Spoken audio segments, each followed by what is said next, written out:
The Tudor craze that once swept the watch world has vanished.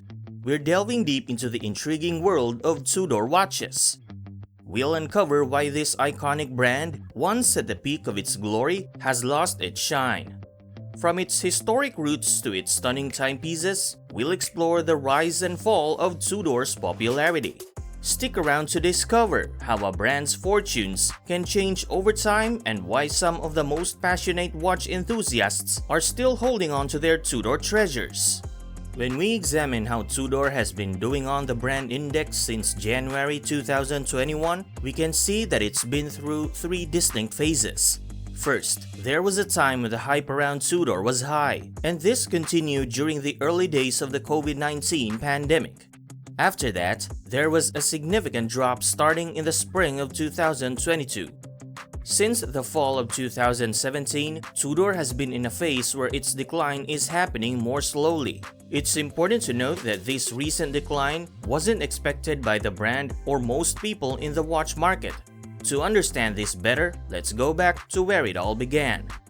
Back in 1926, Rolex's founder, Hans Wilsdorf, had a brilliant idea. He wanted to create a more affordable sister brand to Rolex, so he set up shop in Geneva, Switzerland, and began crafting what we now know as Tudor watches. Initially, Tudor had a strong association with Rolex, but over time, it developed its own unique identity, blending precision and adaptability. What once served as the standard issue watch for the French and American navies has now become a symbol of wealth and status. Now, let's discuss the watch that kick-started Tudor's success. In 1954, Tudor introduced the Oyster Prince Submariner diving watch, a true game-changer. After establishing dominance in the diving watch realm, Tudor continued to raise the bar, releasing a series of models between 1954 and 1999. All this success paved the way for Tudor watches to diversify into other styles.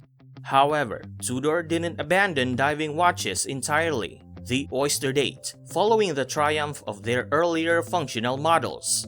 This move showcased Tudor's ability to create watches for all occasions, not just underwater adventures. Tudor watches became a common sight on wrists everywhere. The Oyster date even became a collector's item, inspiring the creation of modern dive watches like the Black Bay and Pelagos. From there, Tudor began producing a wide range of models to cater to various tastes, and what makes Tudor watches so coveted is their adaptability. Celebrities like Ed Sheeran and fashion brands like Undefeated have expressed their admiration for Tudor. Even Taiwanese actor and singer Jay Chou serves as an official spokesperson, favoring models like the Black Bay Chrono and Tudor Royal. Now, let's fast forward to a time when Tudor started producing sleek new timepieces. In 2012, they introduced the Black Bay collection, marking a new chapter for the brand. These watches blend classic aesthetics with modern elements. You can get one starting at $2,600. However, if you're feeling more extravagant, there's the Black Bay 58, crafted with brown alligator leather and 18-karat yellow gold, starting at $16,000. There are also other models like the Black Bay GMT and Black Bay Chrono. In 1969, the Pelagos line was born with the reference 7016 model.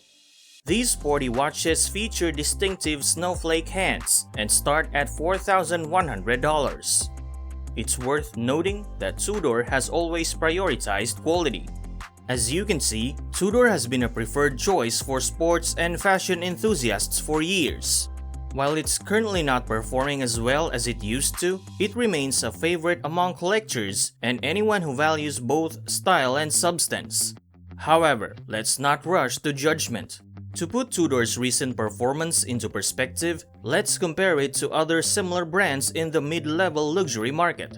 For instance, Panerai has experienced a smaller decrease in value on the secondary market compared to Tudor, with a decline of approximately 6.8% since January 2021.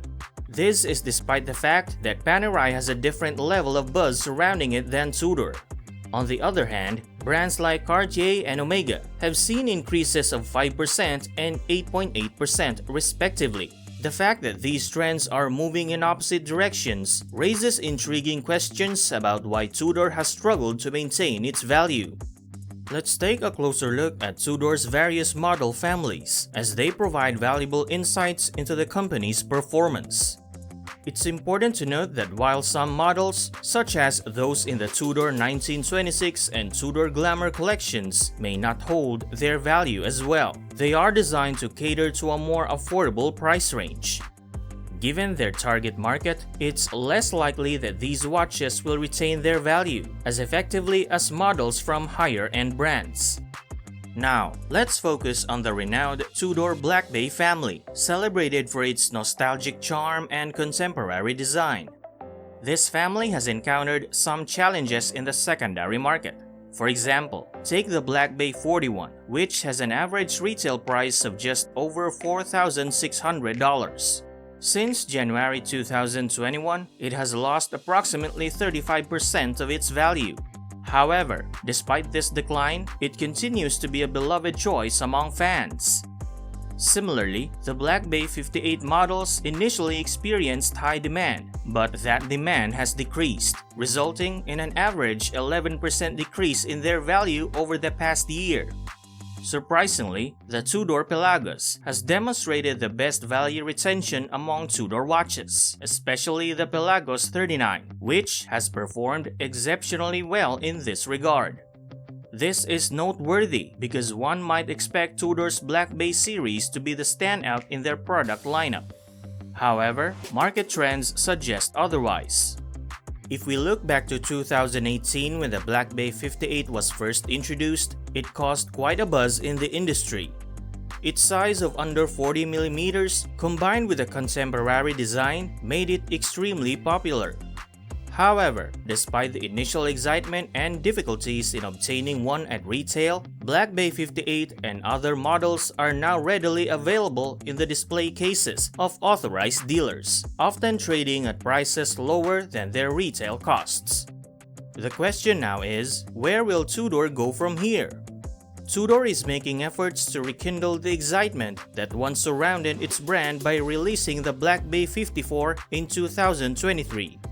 Time will reveal whether they choose to innovate within their established lines of business or unveil a wildcard that reshapes their destiny entirely. Fans are eagerly awaiting the company's next move, which has the potential to reignite the fervor surrounding Tudor watches or redefine the brand's position in the luxury watch industry.